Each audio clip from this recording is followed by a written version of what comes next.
You know, when you think about AI in medicine, your mind probably jumps to something out of a sci-fi movie, right? Robot surgeons, that kind of thing. But the reality is, the AI revolution isn't on its way. It's already here. It's just working quietly in the background.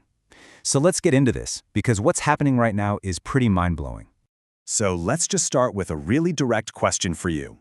Imagine you're on the operating table. You are putting all of your trust into your surgeon's eyes and their hands. But what if there was another set of eyes in that room? Eyes that could maybe see things a human just can't. And that brings us right into the OR, specifically liver cancer surgery. Now, one of the hardest calls a surgeon has to make is judging by eye how scarred or fibrotic the rest of the liver is. If they make the wrong call, the patient could lose too much of that organ and face a really brutal recovery.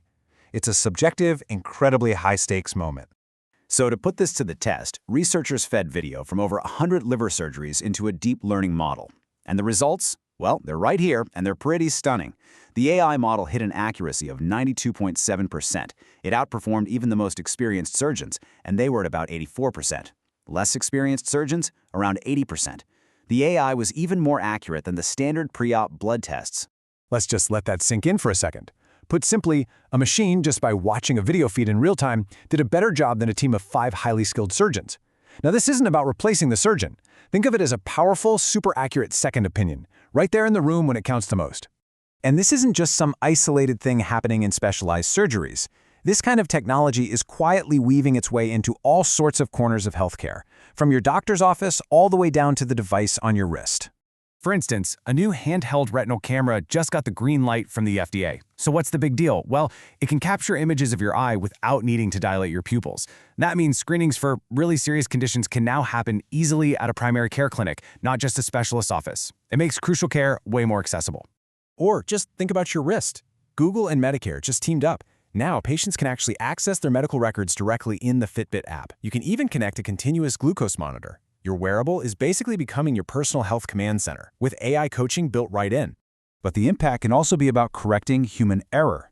A study used an AI to review nearly 4,000 cases of a specific type of lung cancer. And it found that in 3.1% of those cases, there was a misdiagnosis. Now, 3.1%, it might not sound like a huge number, but when you scale that up, that small percentage means thousands of patients every year could be getting the wrong treatment plan because of an initial mistake. An AI safety net can literally be a lifesaver. So the case for AI seems incredibly strong, right? It's more accurate, it's more accessible, it catches our mistakes, but there is a huge problem hiding in plain sight, and it comes down to a simple question. Who is all this amazing technology actually being built for? And this chart, wow, this really lays it bare. A recent study looked at every single AI-enabled medical device cleared by the FDA over the last 3 decades. The result is just stark. A whopping 95.6% of them were developed for adults, leaving just a tiny 4.4% labeled for kids. And to put an even finer point on it, out of 952 devices, only 5, just 5, were made exclusively for children.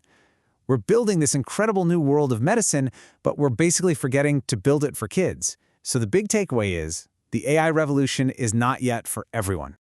And while we're questioning what true progress really looks like, let's take a fascinating detour. We're going to step away from AI, from algorithms and complex machines, and towards something you can find in almost any pharmacy. This number? This is about what CAR T-cell therapy costs. It's a revolutionary, cutting-edge treatment for certain types of cancer. It is the absolute peak of sophisticated, personalized medicine. And this is roughly the monthly cost of a statin, that generic pill millions of people take to manage their cholesterol. What on earth could these two possibly have in common? Well, a study found something absolutely incredible. Lymphoma patients who were getting that super expensive CAR T therapy had dramatically better outcomes if they also happened to be taking cheap statins. Just look at this. For non-users, median survival is about 17 months. For the statin users, the median survival was so long it hadn't even been reached by the end of the study. The death rate was nearly cut in half. A $4 pill seems to supercharge a $400,000 therapy. So what do we make of all this? We have AI that can outperform surgeons, but it's largely ignoring children.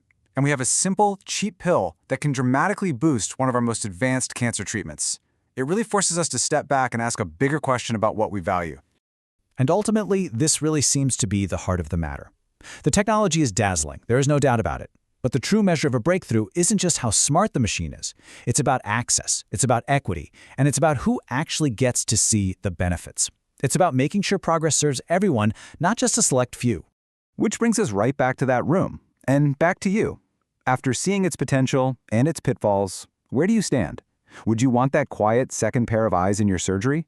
It's something I think we'll all be thinking a lot more about very soon.